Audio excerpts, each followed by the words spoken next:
Happy Friday, fight fans, and welcome to Inside the Fence, brought to you by No Game Schedule, the official UFC talk show of No Game Schedule. I'm your host, John Mastay, joined alongside Chief NGS UFC analyst Drew the Rooster Johnson. Drew is returning to us now from Las Vegas, where he went and Nashville, too. And Nashville. This dude's been all over the world, and by world, I mean the lower 48. Drew, yeah. How are you doing? Drew, real quick, before we get into the fights, how about you wrap up, give us a little bit of a report on how was Vegas, and also you just went to Nashville and watched Derek Lewis knock out yet another opponent. So we'll start off by saying I saw more of Derek Lewis than I wanted to see on my Nashville trip. Real fight fans know what we're talking about. But yeah, Vegas was unreal. Delivered. Got to meet a bunch of my favorite fighters, Joanna Jędrzejczyk, all the fighting nerds, Rashad Evans, bunch of absolute legends of the sport as well, like Mark Coleman, etc., Robbie Lawler. 317 was arguably the best pay-per-view of the year, one of the best I've seen in a long time. Although everybody shed a tear when Oliveira got knocked out, we realized how, legit Ilia Poirier really is. 317 is one for the books. Nashville, for being a non-pay-per-view card, was awesome. Really quickly, this is by no means a paid sponsorship. I'm not getting paid to say this, but really quickly, I want to give a shout out to Joe at Bridges Scoreboard in Griffith. He gave me this. I am getting a phone call in a turn of events. Normally it's Drew who ruins the show. Shout out to Joe at Bridges Scoreboard. He gave me this UFC 317 poster. He did not make me pay for it. He did not have to do that. So Joe, if you're watching this, thank you so very much. Let me put this down now. But other than that, but Nashville was good. Everything's good. Nashville, for being, a non-pay-per-view event, that fight night delivered. Nashville was absolutely electric. It was unlike anything I've seen from a typical fight night. It delivered more than most pay-per-views do, and I'm not saying that to say that it was really that good. Well, let's get started and go into this episode of UFC Inside the UFC. UFC 318 taking place in New Orleans, hence the hat, which now that you got it, I'm taking it off. I hate beanies. I just don't wear. I'm not a hat guy. And now my hair will be an utter mess for the remainder of the episode.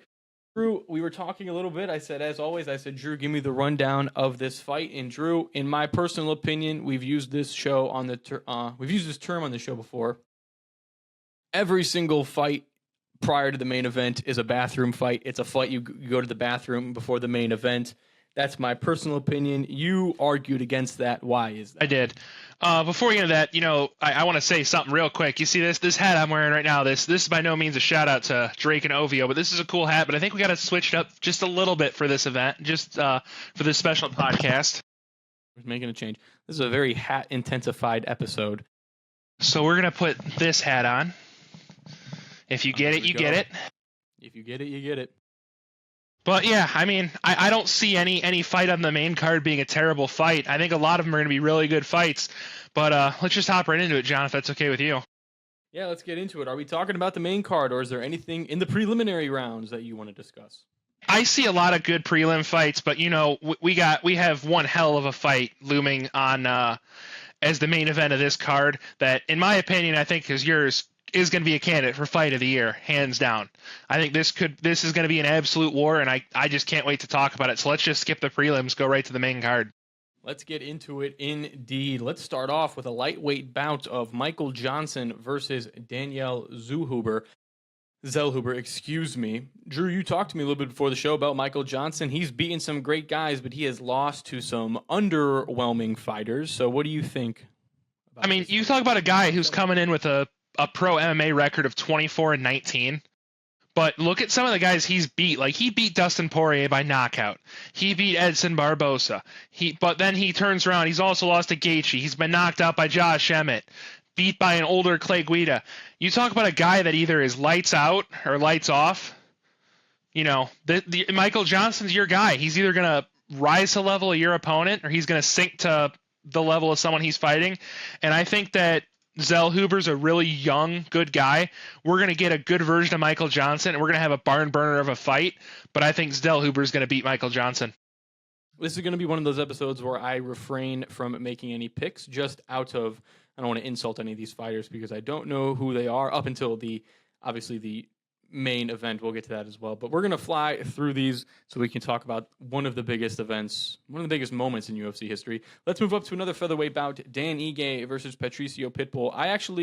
After I just said I don't know too much, I actually know enough about Dan Ige to think that this is going to be a very good fight. But Drew, what do you think? Dan Ige is going to be Pitbull.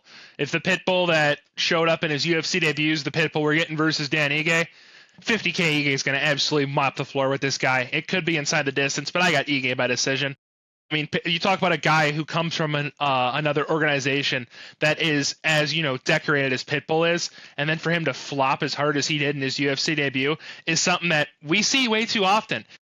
You're either Kayla Harrison coming over from an organization, or you're Pitbull or Patchy Mix. There's no in between. You're either lights out or you're not good at all. And I think that this version of Dan Ige that we've seen lately, taking on Diego Lopez on about 6 hours notice, going round for round with Sean Woodson and knocking him out, I think that we're going to see that version of Dan Ige, and he's going to finish Pitbull. Strong statement per usual. Drew, you don't really work in soft statements. You just lay down the hammer.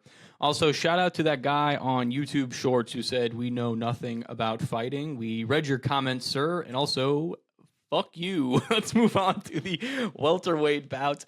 Number 13 ranked Kevin Holland versus Daniel Rodriguez. Kevin Holland's a guy who we've seen him a lot the last 2 years, Drew. This is a guy who fights a lot, which in a fighting league you would think is not that rare. But this guy goes into the ring a couple of times a year. Yeah. I think Kevin Holland's fighting about an average of 4 or 5 fights a year, maybe more. Kevin Holland's a fan favorite. That's a surprise to nobody. His personality, both in and outside of the ring, you see him getting choked out, often going like, "Hey ref, I'm good. I love this shit. I'm good." But Daniel Rodriguez is kind of the opposite. He's not a fan favorite. He's popped for steroids. He's been suspended. But he's a good guy outside of the ring. But it's just kind of hard to, bet against Kevin Holland or pick against Kevin Holland because, like we said, he is a true mixed martial artist. John, it seems like every episode we do, we're talking about Kevin Holland. This fight needs no introduction from us. We're taking Kevin Holland. I think you are as well. Yeah, I'll listen. I'm never voting against Kevin Holland. He's just too fun of a guy to watch every time. Like you said, he's entertaining to watch. He's a fan favorite, and there's a reason for that. You need guys who are good at fighting, of course, but you also need guys who know how to promote the sport. And Kevin Holland is one of those guys. I remember his last, post-fight interview. Joe Rogan steps into the fight. "I'm here with the winner of the fight, Kevin Holland, Kevin." Right, I impression Joe Rogan there, and he just goes out. He's fun. Right, that's what you need for the sport, and he's one of those guys. So I'm going Kevin Holland. Absolutely, John. I agree with you that he is that guy that you need him to come say your pay-per-view. Call up Kevin Holland. He will get the job done. Win or lose, he's going to put on a show. Once again, I know it feels like we're flying through this. Trust me, there's a reason for that. We have a lot on the back end of this episode. Let's go up to the second to last fight of the night, a middleweight bout, a dual-ranked opponent bout between the number 13 ranked Paulo Costa versus the number 14th ranked Roman Kopylov. The middleweight bout. Right now, Costa is plus 200, Kopylov minus 245. Kopylov looks like he's wearing a wig in pretty much every photo he's in. That has nothing to do with his fighting credentials. That's just a comment that I'm making there. Drew, go ahead. Take the floor. So let's talk about a little bit of a background for this fight. This fight was supposed to be the main card opener at UFC 317 3 weeks ago. This was supposed to be that fight that was going to set everything on fire for that main card, but we got Talbot and Lima, and that fight absolutely delivered. So Paulo Costa pulled out. They pushed it back 3 weeks because of some illness or injury. I'm not too sure off the top of my head. But let's go with Kopylov on this fight. Paulo Costa is really good at one thing and one thing only, and that's throwing big, heavy punches. Like we saw what Sean Strickland did to him in 5 rounds and just walk through him. You talk about Sean Strickland, who's not necessarily known as a fast guy or a really heavy hitter, just absolutely pieced up Costa and was able to avoid all those big shots. And I think that's where we're going to get with a guy like Kopylov. He's very quick, and he's very sneaky with the way he strikes and kind of moves to avoid shots. And that's why I think Kopylov's going to probably pick him apart and win a decision. There's not really much to talk about other than I think Kopylov's going to beat him. I mean, once again, I don't really got too much to say. I think this will be a really good fight. I mean, Brazilian and Russian. I mean, that's all you really need for an It's BJJ versus Russian striking. It's going to be a really good fight. Put those two against the ring, and it's always fun to have. Once again, not making a prediction for this one because I don't know the fighters enough. However, we just blew through the first 4 fights faster than any other UFC event that we've done this past year, Drew, and there's a reason for that. It's because the main event, the lightweight championship bout between the defending Max Holloway and the number 6 contending, retiring, hometown boy, Dustin Poirier. Max Holloway sitting at a -118, Poirier sitting at a -102. You have better odds flipping a coin and picking the winner of that than picking a winner between these two fights. Between these two fighters. Smoothie King Center is going to be rocking. Drew, why is it going to be rock? Why is this fight so monumentous? There's a lot of things building up to this moment. Yeah, I mean, we're going to talk about the BMF belt, which we all know what that stands for. But our guy Dustin the Diamond Poirier is retiring, hence the hat. I mean, it's been a 14.5-year illustrious career for the Diamond. In my book, he goes down as the greatest fighter to ever win an undisputed gold belt. I have him at the number 4 ranked lightweight of all time, but of course that's subject to interpretation. But this is one of those guys that our generation is going to miss. You talk about a guy that did everything in the sport except win a belt. You're going to look at a picture of Dustin Poirier. He is an absolutely amazing fighter. His life story is absolutely nuts. He debuted in Louisiana at 17 at Pro MMA and walked out to the song Drop the World by Lil Wayne. And it seems like Lil Wayne said, hey, I'm going to be seeing live and walking him out for his final bout in Smoothie King Arena. So that's something we're really excited to see. Yeah, I mean, it's Dustin Poirier. And it's a trilogy with Max Holloway. And I've said this to a bunch of people. I said, if you want to get someone into MMA and they're only going to watch one fight this whole year, this is the fight you're going to watch. Max Holloway said, he took my UFC debut. He took my 13-fight winning streak. I'm taking his retirement fight. But I think that Dustin Poirier is going to put on an absolute clinic for 25 minutes and beat Max Holloway. So now that we got our picks out of the way, let's just talk about these guys, John. I haven't actually picked yet. Okay, well, John, you can go ahead and pick now, I guess. Okay, I'm glad you did all that work because I'm taking Max Holloway in this fight. Wow. Really? I'm taking Max Holloway. Dude, you went on way too long, and I'm like, I'm just going to let him keep going. I'm going to let him dig himself into a hole here. And that's exactly what you did. Listen, a massive props for the career of Dustin Poirier. I'm going to go back and just read you off the last couple of opponents he's had here. Islam Makhachev, Saint Denis, Justin Gaethje, Michael Chandler, Charles Oliveira, Conor McGregor. Conor McGregor again. This guy has fought some of the best to ever do it. It's not even just like, oh, they're fighting. He's really fighting really good fighters. No, he's fought the best fighters of all time. He has fought Hall of Fame fighters for the last 5 years. There is no debate. Any guy I just listed is not going into the UFC Hall of Fame without it. I mean, maybe Conor McGregor. I don't know. Conor McGregor is doing some weird stuff with weights nowadays. I don't know what's going on with that. We're not going to talk about that, John. Let's just get past that. But I'm going to take Max Holloway. Fresh in my mind. I think about it every day. I wake up in the morning and I just look off into the distance. And when I look into a sunset, some people think of loved ones, lost pets. When I look into a sunset, I think of Max Holloway pointing to the mat and knocking Justin Gaethje out. And then I think, in a split second, I think of Justin Gaethje's coach going, it's a great moment in UFC. It's a top 5 moment in UFC history. He just floats away. I'm taking Max Holloway. He's got that BMF belt for a reason. That's what's more exciting is just fighting for the BMF belt. I just love how Nick Diaz's legacy is still strong in the UFC. If you don't know the history about the BMF belt, I implore you to go look it up. I'm taking Max Holloway. Drew is taking Poirier. What did you want to talk about outside of that? We'll move on. So let's just talk a little bit about these guys, because if Dustin Poirier was not going to win a belt, actually, let me back a little bit. There's a quote that keeps coming up in my head. Me and you've talked about this before. It's that not every story gets a perfect ending, but every story deserves a final chapter. And what more fitting for Dustin Poirier than to fight Max Holloway. Like I said, he beat Max Holloway in his UFC debut. He beat Max Holloway and ended his 13-fight winning streak to win that interim championship. He would go on to lose it to Khabib, but we'll talk about that in a second. So it only makes sense that Dustin's retirement fight is with the guy that is with Max Holloway. I mean, I think everybody would have liked to see him, knock out Islam in that 5th round and hold the belt and lay down the gloves there. But, sometimes some things are just not meant to be. But we'll talk about meant to be is that he's going up. Yeah, go ahead. I need to clarify real quick. When I say this is a championship bout, this is not actually, there's no lightweight champion. It's just this BMF belt. It is essential. It's kind of a make-believe belt. If in brass tacks, it's a fake belt because Ilia Topuria stole the belt from. It was Islam. He vacated it, moved up, and fought Oliveira, and yeah. I had to pause there because I knew I was wrong the second I said it. I was looking for Drew to save me. He did, right? Regardless, the BMF title is, despite it being make believe, it's still a very real accomplishment to have in the UFC. Absolutely, I agree. Sorry to interrupt you there. Again, listen. I'm the representative for the casual UFC fan, so I'm trying to integrate them into the conversation.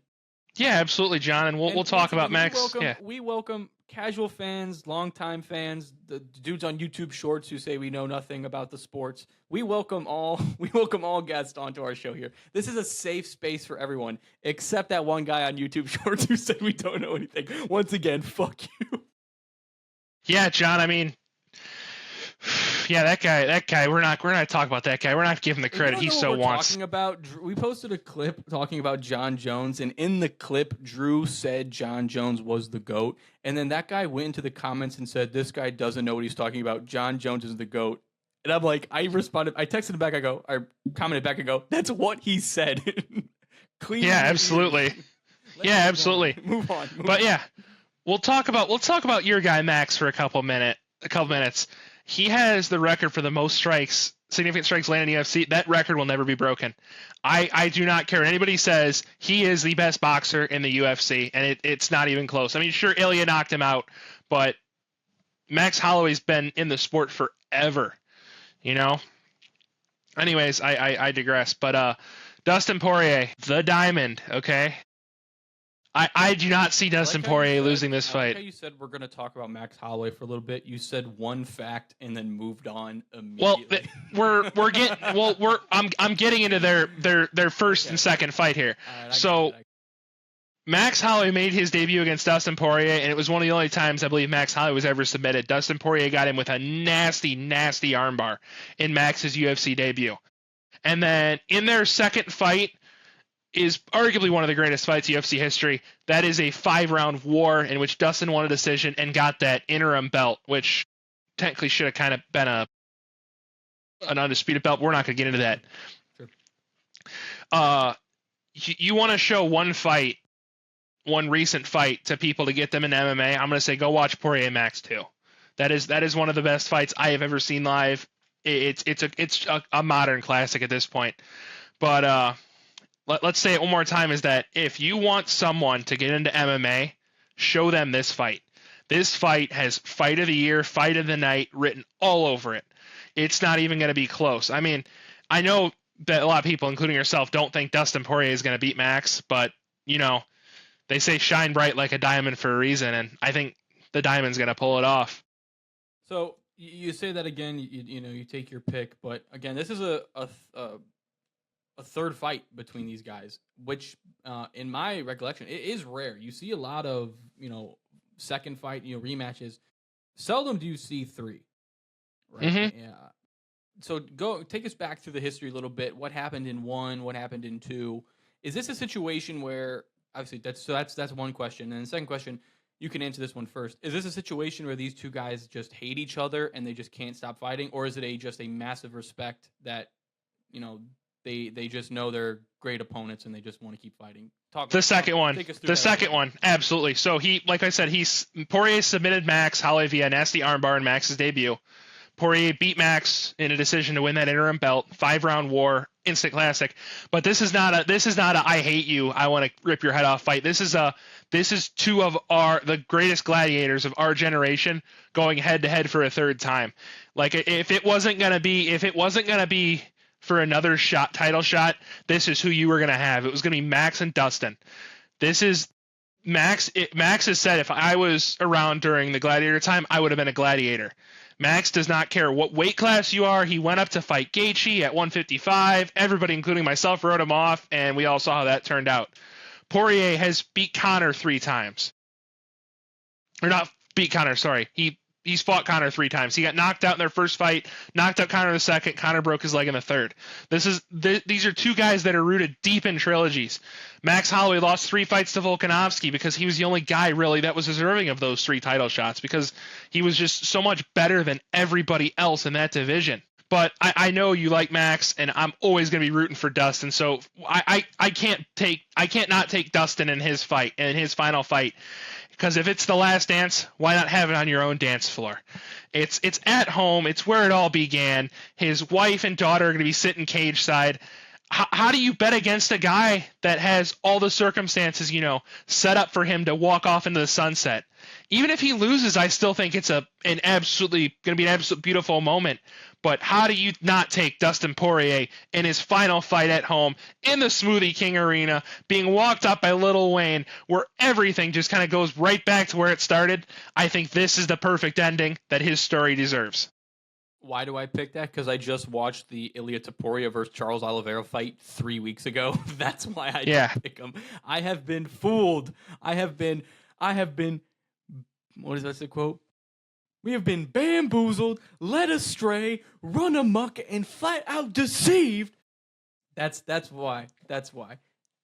And listen, that's one of the, outside of, like you said, significant strikes, Max Holloway has more than anybody else. But it's just one of those things where everything's built up towards it. And so you assume everyone's putting all their chips into, Poirier getting his, homecoming call, final fight.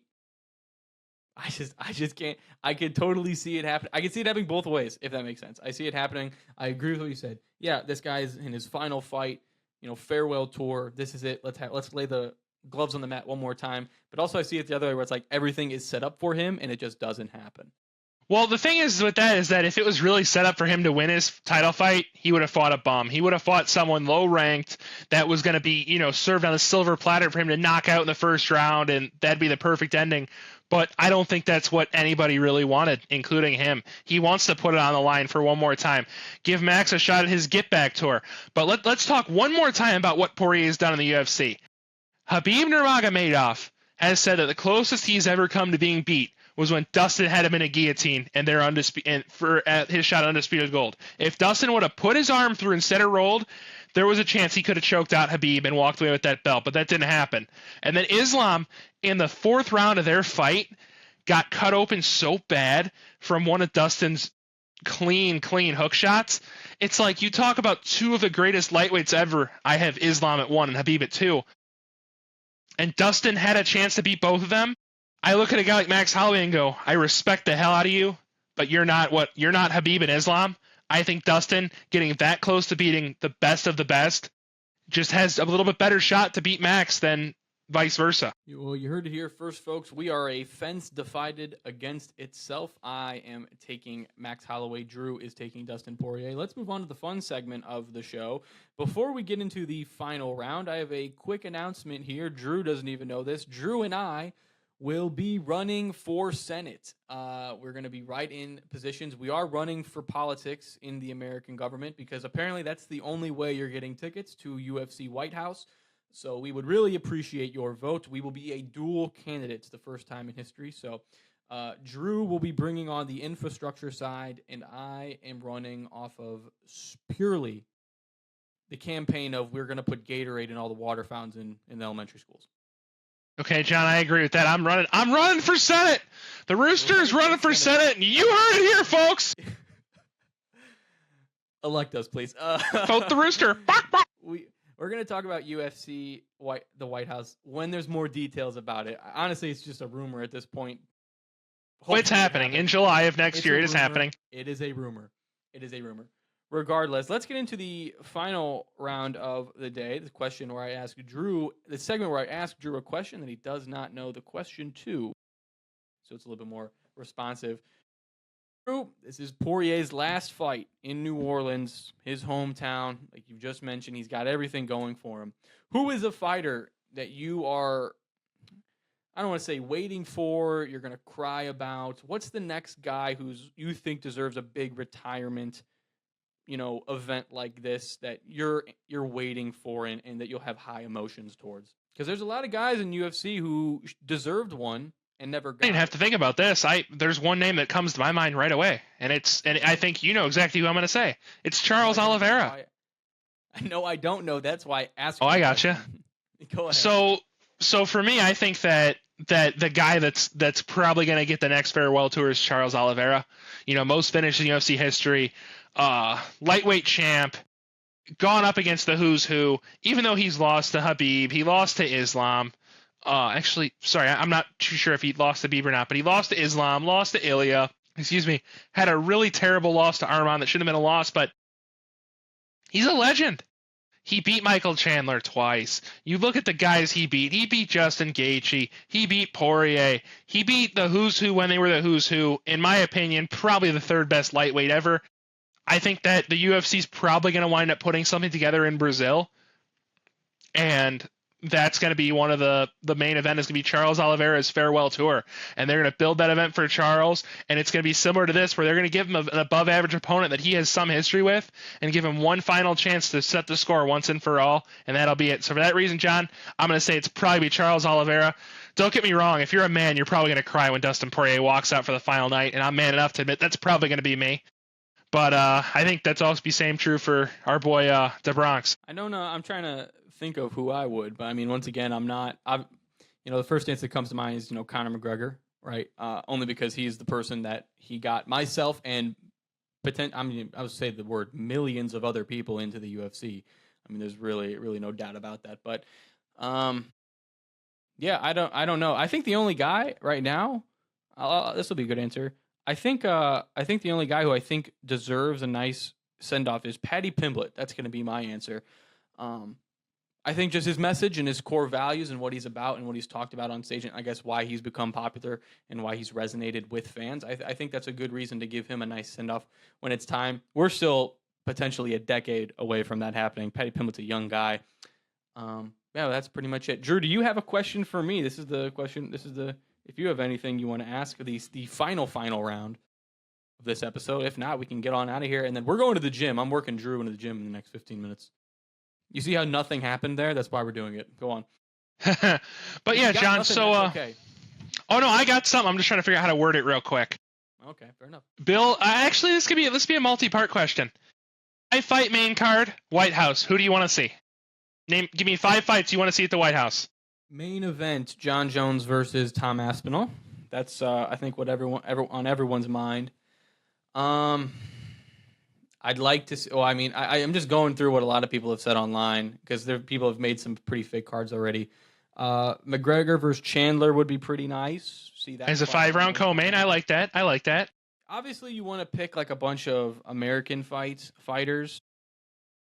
Just to have it go. First of all, it'd be hilarious. It would be absolutely hilarious if every single fight was an American versus a Brit. That'd be amazing. I think we should put that in the possibility. Just remind him one more time of what they lost. You see that? Oh yeah, I mean, we could set Kevin Holland up against Paddy Pimblett. I mean, we could do that. I'll tell you what. Would have been a great fight to have on the lawn of the UFC was Brandon Royval versus Joshua Van. If we got that fight would have been the perfect for a card of this magnitude. Absolutely, I agree with that. So definitely, we're just talking about dream cards. So definitely those three. Kayla Harrison versus Amanda Nunez. Okay. Excuse me. I throw that on there. John, now that you say that, there has been a little bit of buzz on the internet about that fight happening around a year from now. So imagine putting that in the White House. I haven't seen anybody say that. I mean, everyone's like putting a bunch of male fighters on the list, which is like, all right, cool, I get it. But Trump has said he wants to see 3 title fights, which we have seen before at some events, and we could probably do that. Now, I'll tell you what, it's probably not going to be on the main card. Probably just like like the last fight of the prelims. But Donald Trump will force Bo Nickel to fight. That's like his favorite guy. So you can imagine him to be on the card. I'm trying to think of the 5th one here. I'm doing my best to dig deep. Kevin Holland.